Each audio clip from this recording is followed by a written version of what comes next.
Chapter 5. Lobuya, April 8, 1996. 16,200 feet. Passing through the towering ice pinnacles of Phantom Alley, we entered the rock-strewn valley floor at the bottom of a huge amphitheater. Here the icefall turned sharply to flow southward as the Khumbu Glacier. We set up our base camp at 17,800 feet on the lateral moraine that formed the outer edge of the turn. Huge boulders lent an air of solidity to the place, but the rolling rubble underfoot corrected the misimpression.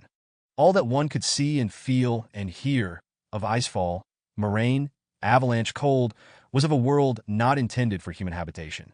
No water flowed, nothing grew, only destruction and decay. This would be home for the next several months, until the mountain was climbed. Thomas F. Hornbein, Everest, the West Ridge. On April 8th, just after dark, Andy's handheld radio crackled to life outside the lodge in Lobuj.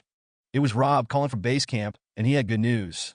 It had taken a team of 35 Sherpas from several different expeditions the entire day, but they'd gotten Tenzing down. Strapping him to an aluminum ladder, they managed to lower, drag, and carry him through the icefall, and he was now resting from the ordeal at base camp. If the weather held, a helicopter would arrive at sunrise to fly him to a hospital in Kathmandu. With audible relief, Rob gave us the go-ahead to leave Lobuj in the morning and proceed to base camp ourselves. We clients were also immensely relieved that Tenzing was safe. And we were no less relieved to be getting out of Lobuj. John and Lou had picked up some kind of virulent intestinal ailment from the unclean surroundings. Helen, our base camp manager, had a grinding altitude-induced headache that wouldn't go away. And my cough had worsened considerably after a second night in the smoke-filled lodge. For this, our third night in the village, I decided to escape the noxious smudge by moving into a tent pitched just outside that Rob and Mike had vacated when they went to base camp. Andy elected to move in with me. At 2 a.m., I was awakened when he bolted into a sitting position beside me and began to moan. "Yo, Harold," I inquired from my sleeping bag. "Are you okay?" "I'm not sure, actually. Something I ate for dinner doesn't seem to be sitting too well just now." A moment later, Andy desperately pawed the zippered door open and barely managed to thrust his head and torso outside before vomiting. After the retching subsided, he hunkered motionless on his hands and knees for several minutes, half out of the tent. Then he sprang to his feet, sprinted a few meters away, yanked his trousers down, and succumbed to a loud attack of diarrhea. He spent the rest of the night out in the cold, violently discharging the contents of his gastrointestinal tract. In the morning, Andy was weak, dehydrated, and shivering violently. Helen suggested he remain in Lobuj until he regained some strength, but Andy refused to consider it. "There's no way in bloody hell I'm spending another night in this shithole," he announced, grimacing, with his head between his knees. "I'm going on to base camp today with the rest of you, even if I have to bloody crawl." By 9 a.m., we'd packed up and gotten underway. While the rest of the group moved briskly up the trail, Helen and I stayed behind to walk with Andy, who had to exert a monumental effort just to put one foot in front of the other. Again and again he would stop, hunch over his ski poles to collect himself for several minutes, then summon the energy to struggle onward. The route climbed up and down the unsettled rocks of the Khumbu Glacier's lateral moraine for several miles, then dropped down onto the glacier itself. Cinders, coarse gravel, and granite boulders covered much of the ice, but every now and then the trail would cross a patch of bare glacier, a translucent, frozen medium that glistened like polished onyx. Meltwater sluiced furiously down innumerable surface and subterranean channels, creating a ghostly harmonic rumble that resonated through the body of the glacier.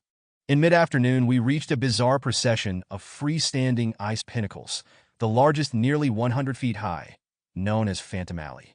Sculpted by the intense solar rays, glowing a radioactive shade of turquoise, the towers reared like giant sharks' teeth out of the surrounding rubble as far as the eye could see. Helen, who'd been over this ground numerous times, announced that we were getting close to our destination. A couple of miles farther, the glacier made a sharp turn to the east. We plodded to the crest of a long slope, and spread before us was a motley city of nylon domes. More than 300 tents, housing as many climbers and Sherpas from 14 expeditions, speckled the boulder-strewn ice.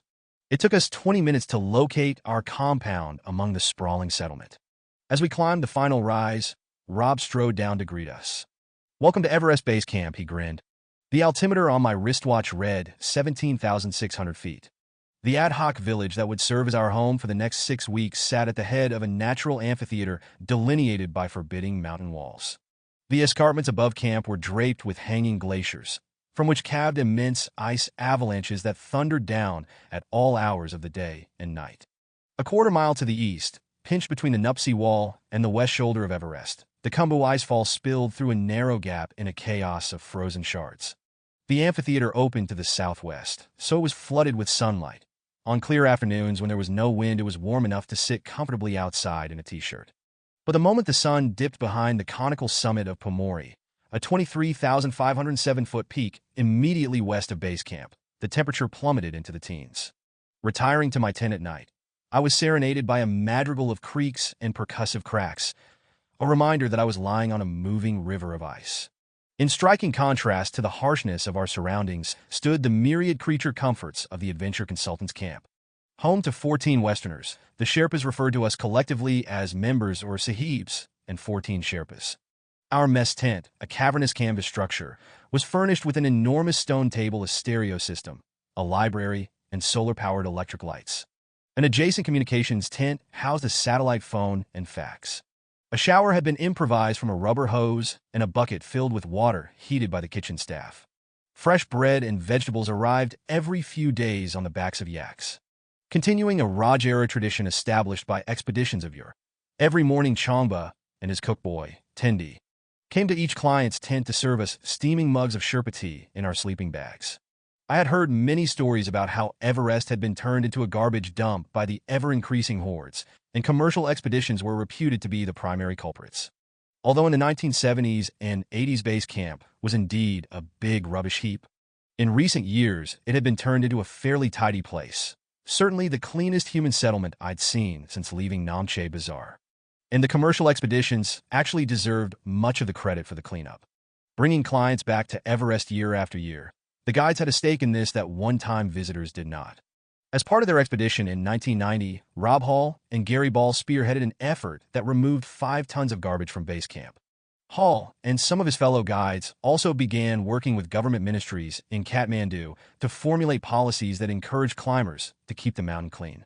By 1996, in addition to their permit fee, expeditions were required to post a $4,000 bond that would be refunded only if a predetermined amount of trash were carried back to Namche and Kathmandu. Even the barrels collecting the excrement from our toilets had to be removed and hauled away. Base camp bustled like an anthill. In a certain sense, Hall's Adventure Consultants compound served as the seat of government for the entire base camp, because nobody on the mountain commanded more respect than Hall. Whenever there was a problem, a labor dispute with the Sherpas, a medical emergency, a critical decision about climbing strategy, people trudged over to our mess tent to seek Hall's advice. And he generously dispensed his accumulated wisdom to the very rivals who were competing with him for clients, most notably Scott Fisher. Previously, Fisher had successfully guided one 8,000-meter mountain, 26,400-foot broad peak in the Karakoram Range of Pakistan in 1995. He'd also attempted Everest 4 times and reached the top once, in 1994, but not in the role of a guide. The spring of 1996 marked his first visit to the mountain as the leader of a commercial expedition. Like Hall, Fisher had 8 clients in his group. His camp, distinguished by a huge Starbucks coffee promotional banner suspended from a house-sized block of granite, was situated just 5 minutes' walk down the glacier from ours.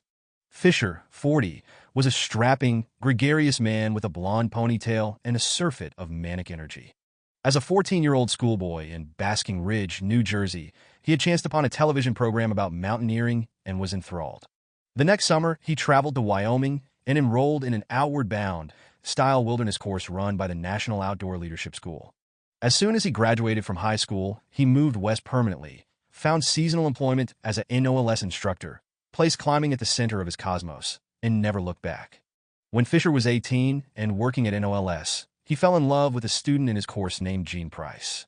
They were married 7 years later, settled in Seattle, and had 2 children, Andy and Katie Rose. Price earned her commercial pilot's license and became a captain for Alaska Airlines, a prestigious, well-paying career that allowed Fisher to climb full-time.